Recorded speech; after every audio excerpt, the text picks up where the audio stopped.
សួស្តីបងប្អូនសុខទុក្ខយ៉ាងណាហើយបងប្អូនគឺថាបែកគ្នាមកជាឲ្យបងប្អូនដោយសារតែ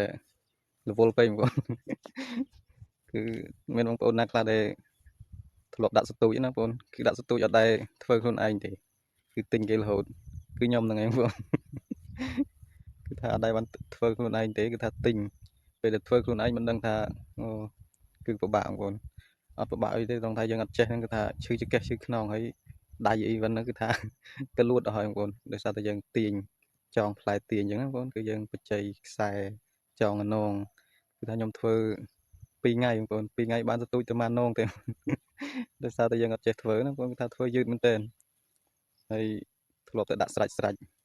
ពេលទៅធ្វើក៏មិនដឹងថាពិបាកបងប្អូនហើយរវល់ខ្លាំងអត់សូវដែរបានចូលលេងផ្ទះបងប្អូនទេ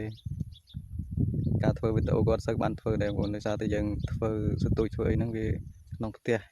វាកន្លែងល្ងិតអញ្ចឹងណាបងប្អូនអញ្ចឹងហើយយើងអត់សូវបានថតទេឥឡូវយើងធ្វើរួចហើយបងប្អូនថា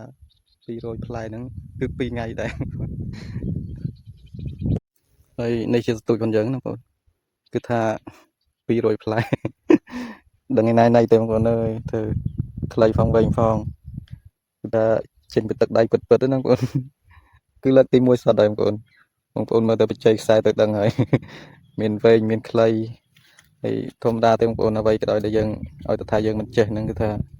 ធ្វើគឺពិបាកហើយបងប្អូនតែបើយើងមិនរៀនធ្វើមានណាគេធ្វើយើងរហូតបងប្អូនយើងទិញក៏ចុះលុយដែរបងប្អូនបើយើងអាចធ្វើបានខ្លួនឯងអញ្ចឹងក៏គ្រាន់ដែរណាបងប្អូនហើយស្ទូចយើងរួចហើយប៉ុណ្្នឹងឯងបងប្អូនយើងធ្វើគឺថាធ្វើបញ្ញាប់មែនតើបងប្អូនបញ្ញាប់ហើយ2ថ្ងៃបងប្អូនទ្រាំតែបញ្ញាប់ទៀតដឹងយ៉ាងណាទេបងប្អូនហើយខ្សែយើងអត់មានបានចង់ទាញចោលដោយបងប្អូនខ្លះទេបងប្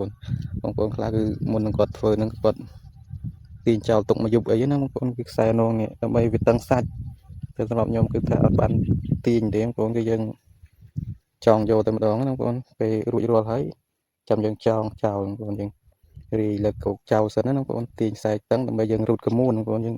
ធ្វើការរូតកមួនវាដើម្បីឲ្យខ្សែនេះវារៀងរឹងបន្តិចណាបងប្អូនហើយយើងធ្វើការយករាយចោលសិនណាបងប្អូនគឺយើងធ្វើការរូតវាណាបងប្អូនពេលដែលយើងរូតទៅវាខ្សែវារៀងរឹងវាទៅរឹងអញ្ចឹងវាអត់សូវជាពាក់ទេពេលយើងរូតសិត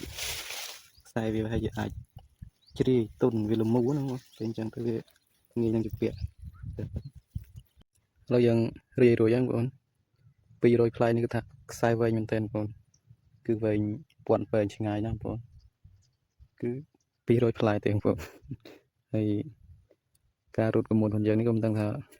ត្រឹមត្រូវដែរឬក៏អត់ទេណាបងប្អូនព្រោះពីមុនមកក៏ធ្លាប់ឃើញបងប្អូនគាត់ធ្វើដែរប៉ុន្តែពេលដែលយើងរូតទៅគឺវាដូចគ្រាន់ណាបងប្អូនដូចគាត់ថាខ្សែដូចរៀងរឹងជាងមុនហើយខ្សែដែលយើងធ្លាប់មូរទៅវាចេញនេះថាយើងមូរទៅវាអត់ចេញទេបងប្អូនពេលយើងលាបរួចទៅគឺវា